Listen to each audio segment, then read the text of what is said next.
Senator Scott, do you have any second round of questions? Sure. Well, first off, I want to thank both of our witnesses for being here. In both of your jobs, one is chair and vice chair of the U.S. Travel and Tourism Advisory Board, and in your roles, in your respective roles in your companies, can you tell us what you're excited about as far as this strategy and how you'll implement it in your different roles? So we'll start with Mr. Hornbuckle. Thank you, Senator, again for the question. Look, what is amazing to me is the rebound of travel domestically.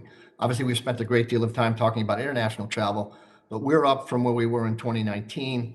Our resorts are filled principally with domestic travelers.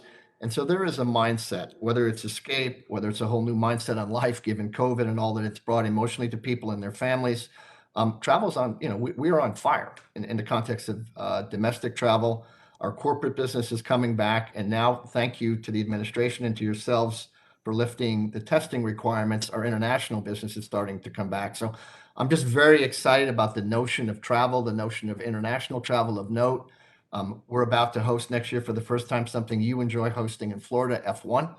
That will draw 150,000 visitors, I think, to our community as it does to Miami.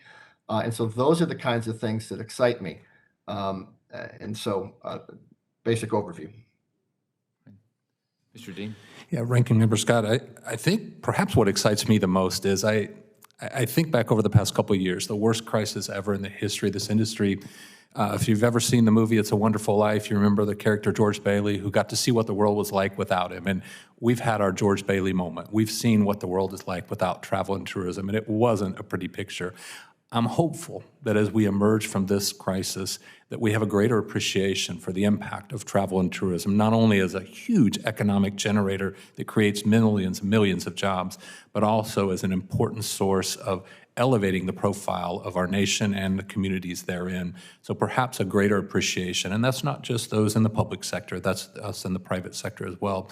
I'm especially excited when I think back to the last National Travel and Tourism Strategy in 2012, the kind of innovation that it spurred. So I'm hopeful that some of these seemingly aspirational, but yet realistic possibilities, like a truly seamless, secure, efficient travel process that's touchless, that not only helps to reduce cost and time for travelers and businesses, but also enhances public health. I think those kinds of opportunities are the kinds of yield that we could see out of this.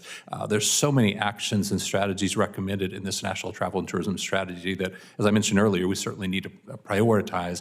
But as I look at this plan, if we can establish and maintain the kind of collaboration nationally that we've seen in the island of Puerto Rico and build upon our successes, recognizing the importance of this industry, I think our best days truly are before us, and I'm excited and optimistic about what lies ahead.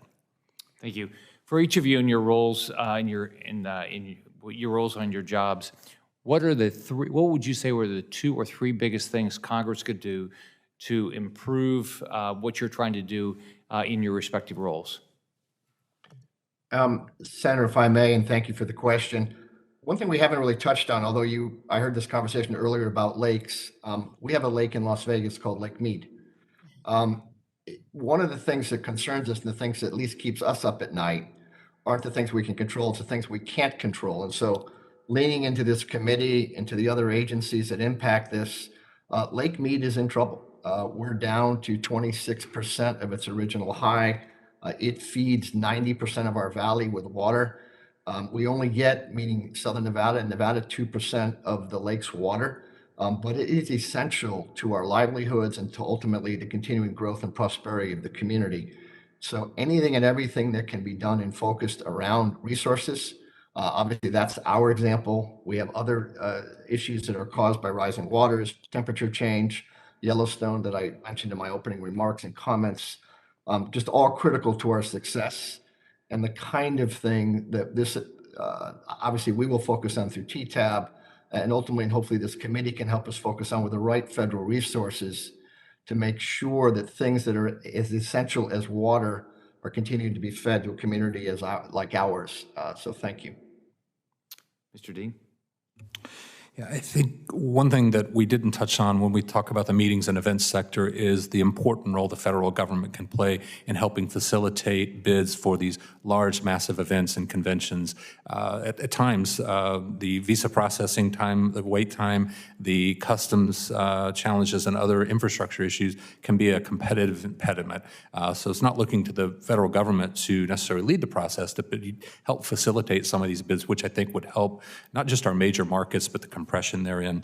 Another thing that certainly that Congress can lead is to help make sure the Department of Transportation targets not just resources for high priority travel and tourism infrastructure projects, but to provide guidance for regional tourism alliances and state and regional tourism promoters to allow us to better access some of those travel and tourism dollars that we know are going to be important to building the infrastructure we need, and certainly targeting workforce-related grants that would help young Americans who perhaps don't realize the amazing future that awaits them with a career in travel and tourism, I think is certainly something to help. And last but certainly not least, in Puerto Rico, anything that Congress can do to encourage FEMA to accelerate the investment that you've already made. I think there's billions of dollars that are on the way to Puerto Rico to rebuild its infrastructure. Last I checked, just a small percentage of the 13,000 projects that have been approved and funded by the United States Congress and administration have been completed. So we need to accelerate that process. And